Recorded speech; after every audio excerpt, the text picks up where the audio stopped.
राष्ट्रवादी काँग्रेस पक्षाच्या 23व्या वर्धापन दिनानिमित्त सर्वांना मनपूर्वक शुभेच्छा। पवार साहेबांनी दिलेला राष्ट्रवादी विचार सर्वदूर पोहोचवण्यासाठी राष्ट्रवादी काँग्रेस पक्षाच्या कार्यकर्त्यांनी मागील वर्षात जीवाचे रान केले। सत्तेच्या छायेत अडकून न राहता सामाजिक स्तरावर विविध घटकांशी जोडून घेण्याची नीती राष्ट्रवादी काँग्रेस पक्षाने आखली होती। त्याला पदाधिकारी आणि कार्यकर्त्यांचे विशेष सहकार्य मिळाले। 2021 सालच्या पावसाळ्यात महाराष्ट्रातील अनेक जिल्ह्यांनी अभूतपूर्व पूर परिस्थिती पाहिली। महाराष्ट्रातल्या 13 जिल्ह्यांना पावसाचा तडाखा बसला, परंतु त्यातील 6 जिल्हे हे मोठ्या प्रमाणावर पूरग्रस्त झाले। मात्र पूरग्रस्तांच्या मदतीसाठी राष्ट्रवादी कार्यकर्ते पूर्ण ताकदीनिशी धावून गेले। राष्ट्रवादी वेलफेअर ट्रस्टने देखील पूरग्रस्तांसाठी तातडीने मदत देऊ केली। महाविकास आघाडी सरकारने ही राज्यातील पूरग्रस्तांना मदत, पुनर्बांधणी, प्रतिबंधात्मक उपाययोजनांसाठी 11,500 कोटींची तरतूद केली।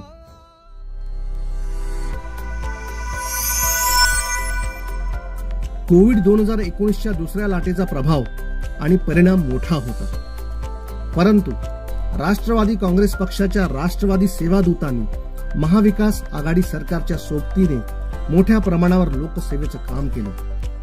कोविड कालखंडात शेकडो मुलं अनाथ झाली। राष्ट्रवादी वेलफेअर ट्रस्टच्या माध्यमातून राष्ट्रवादी जिवलग हा आपला कार्यक्रम अतिशय परिणामकारकरित्या आपण राबवला।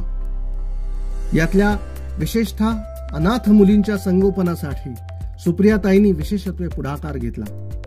या अनाथ मुलांना सुखाचे, आनंदाचे क्षण देण्यासाठी राष्ट्रवादी सेवादूतांनी समाजसेवेचे व्रत अतिशय संवेदनशीलतेने कायम ठेवले। राष्ट्रवादी काँग्रेसच्या वतीने कोविड योद्ध्यांसाठी अनेक कृतज्ञता सोहळे आयोजित करण्यात आले। कर्तव्यनिष्ठ कोविड योद्ध्यांच्या या कार्यक्रमातून सन्मान करण्यात आला, त्यांना मानाचा मुजरा करण्यात आला। कोरोनामुळे सांस्कृतिक आणि कला क्षेत्रातील विविध कलाकारांची आर्थिक कुचंबणा झाली होती, त्यांना राष्ट्रवादी वेलफेअर ट्रस्टतर्फे तसेच महाविकास आघाडी सरकारतर्फेही आर्थिक सहाय्य केले गेले। कोविड कालखंडात सर्वसामान्यांना मंत्रालयात प्रवेश करण्याच्या मर्यादा लक्षात घेऊन सर्वसामान्य माणसाला सोयीचे होईल अशा प्रकारे राष्ट्रवादीच्या सन्माननीय मंत्र्यांनीच पक्ष कार्यालयात जनतेच्या दरबारात हजेरी लावून सर्वसामान्यांची कामे करावीत या पवार साहेबांच्या इच्छेचा मान ठेवत मंत्र्यांनी जनता दरबारात सातत्यपूर्ण उपस्थिती दर्शवली। राष्ट्रवादी काँग्रेस पक्षाच्या ओबीसी सेलच्या राज्यस्तरीय ओबीसी अधिवेशनातही ओबीसी आरक्षणाचे रणशिंग फुंकले गेले। जोपर्यंत एखादा समाज सन्मानाने उभा राहत नाही तोपर्यंत सवलती देण्याची गरज आहे, असे पवार साहेबांनी या अधिवेशनात सांगितले। ओबीसींची जातीनिहाय जनगणना करायला हवी असा ठराव या अधिवेशनात मांडण्यात आला। स्थानिक स्वराज्य संस्थांच्या निवडणुकीत ओबीसी आरक्षणाचा विषय मार्गी लावूनच निवडणुकांना पक्ष सामोरा जाईल। ओबीसींना त्यांचे प्रतिनिधित्व देऊनच पक्ष सत्तेचा कारभार चालवेल अशी ग्वाही पवार साहेबांनी दिली। ओबीसी आरक्षणाची लढाई खूप मोठी आहे असं नामदार छगनराव भुजबळ साहेब या प्रसंगी म्हणाले। कोर्टाच्या एका निर्णयाने ही लढाई संपू नका, ओबीसींचे हक्क अबाधित राहावेत यासाठी आदरणीय पवार साहेबांनी बहुमूल्य योगदान दिले आहे, याची ही आठवण भुजबळ साहेबांनी या अधिवेशनात करून दिली। या अधिवेशनातून ओबीसींच्या हक्कांसाठी अनेक ठराव मांडले गेले। ग्रामीण भागामध्ये वाड्या वस्त्यांची जातीवाचक नावं आजच्या काळातही होती। फुले शाहू आंबेडकरांच्या पुरोगामी महाराष्ट्रासाठी हे भूषणावह नव्हतं।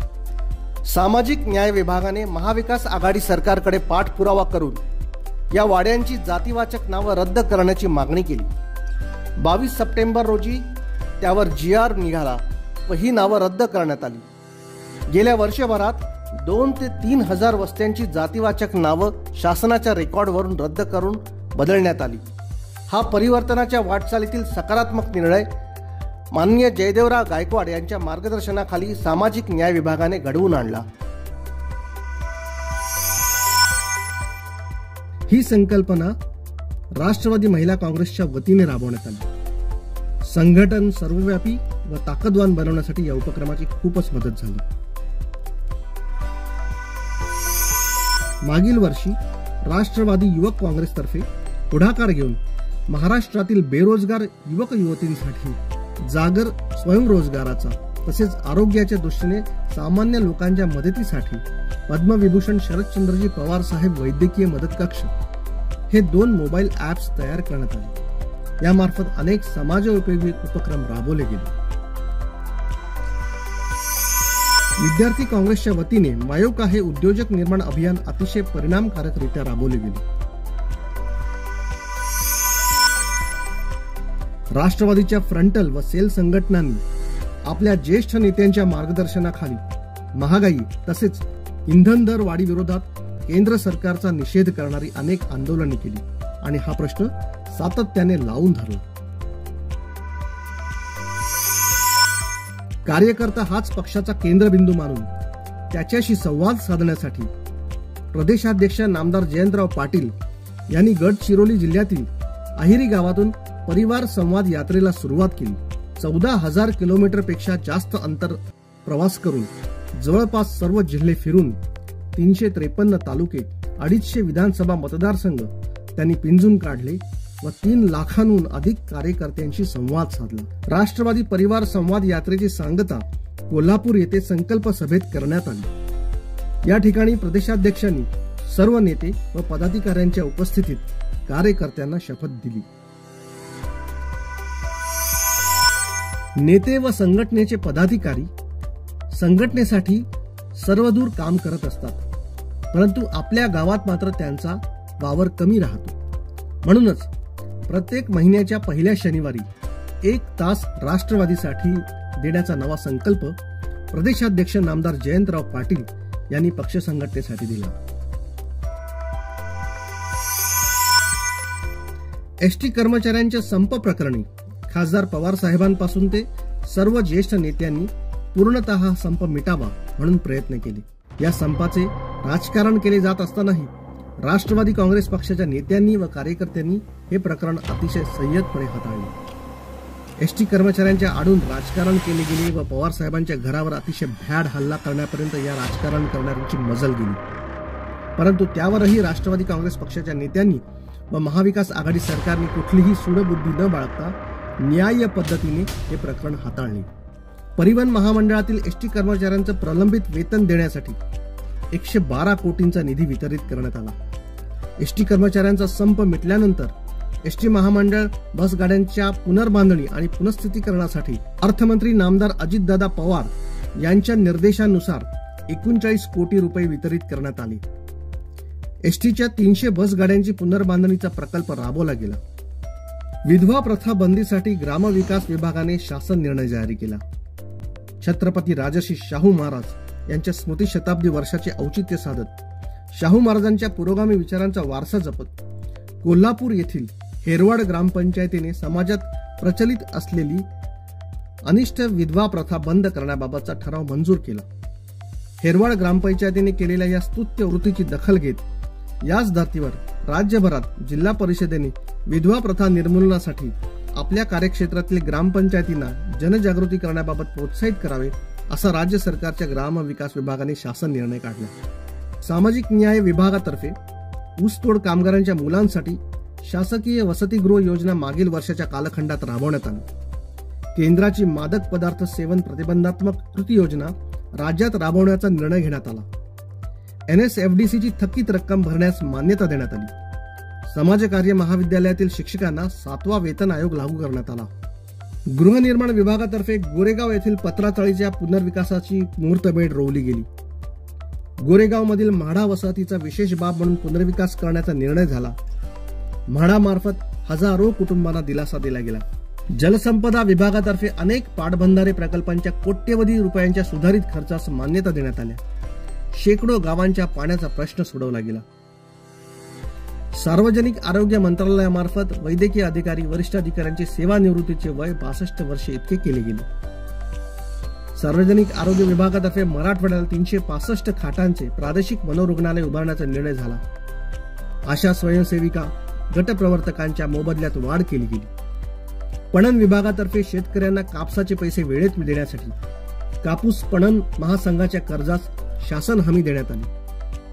अल्पसंख्याक विभागातर्फे प्रशिक्षणाचा दर्जा सुधारण्यासाठी अल्पसंख्याक उमेदवारांना निवासी पोलीस शिपाई भरतीपूर्व परीक्षा प्रशिक्षणाची सुविधा देण्यात आली. अल्पसंख्याक विभाग मौलाना आझाद अल्पसंख्याक आर्थिक विकास महामंडळाचे भाग भांडवल वाढवले गेले. सहकार विभागातर्फे पुणे येथे साखर संग्रहालय उभारण्याचा निर्णय झाला. गाळप हंगामाकरिता साखर कारखान्यांच्या अल्पमुदत कर्जास शासनाची थक हमी देण्याचा निर्णयही घेण्यात आला. अन्न नागरी पुरवठा विभागातर्फे सार्वजनिक वितरणातील तांदळाच्या वाहतूक खर्चाच्या तरतुदीस मान्यता दिली गेली. गृह विभागाने फॉरेन्सिक सायन्स पदवी व पदव्युत्तर विद्यार्थ्यांना न्याय सहाय्यक वैज्ञानिक प्रयोगशाळांमध्ये इंटर्नशिप सुरू केली. त्याचा अनेक विद्यार्थ्यांना लाभ झाला. महिलांवर होणारे अत्याचार छेडछाडीचे उच्चाटन होण्यासाठी मुंबईतील 91 पोलीस ठाण्यात निर्भया पथकाची स्थापना करण्यात आली. 103 हा हेल्पलाईन नंबर विकसित करण्यात आला. महिला व बालकांवरील अत्याचार रोखण्यासाठी महाविकास आघाडी सरकारने शक्ती विधेयक विधिमंडळात मंजूर केले. शक्ती विधेयकाला अधिक बळकटी देण्यासाठी महाराष्ट्र अनन्य विशेष न्यायालय विधेयक 2020 मांडले गेले व या विधेयकाला एकमताने मंजुरी देण्यात आली. राज्यातील पोलीस विभागात 7,000 पदांची भरती करण्यात आली. तसेच आगामी काळात 15,000 पदांची भरती करण्याची तरतूद केली गेली. कौशल्य विकास विभागातर्फे कौशल्य, व्यवसाय शिक्षण व प्रशिक्षण मंडळाची स्थापना करण्याचा निर्णय झाला. महाविकास आघाडी सरकारच्या अर्थ खात्याचे विशेष कौतुक करावे लागेल. चक्रीवादळ, पूरस्थिती, अतिवृष्टी, दरड कोसळणं अशा अनेक नैसर्गिक संकटाच्या काळात SDRFच्या निकषापेक्षा गतवर्षी 1,774 कोटी रुपये तर यंदा चालू वर्षी 1,190 कोटी रुपयांची अधिकची मदत राज्यातील जनतेसाठी केली गेली. हिवाळी अधिवेशनात पुरवणी मागण्यांमध्ये त्यासाठी 6,000 कोटींची तरतूद करण्यात आली. महाविकास आघाडी सरकार पुढील अर्थसंकल्पापर्यंत दिलेला शब्द, घेतलेले निर्णय पूर्णत्वास आणण्याच्या दृष्टीने कर्जाची परतफेड करणाऱ्या शेतकऱ्यांना मदत म्हणून 0% व्याजानं 3 लाखांपर्यंत पीक कर्ज उपलब्ध करून दिलं गेलं. राज्यातील CNG, PNG सारख्या नैसर्गिक गॅसवरील व्हॅट एप्रिल 2022 पासून 13.5% वरून अवघा 3% कमी केला गेला.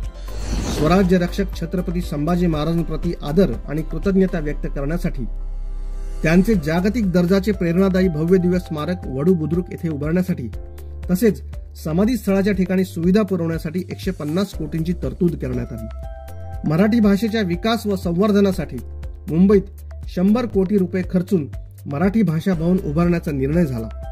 नवी मुंबईतील ऐरोली येथे मराठी भाषा संशोधन उपकेंद्रासाठी 25 कोटी रुपये दिले गेले.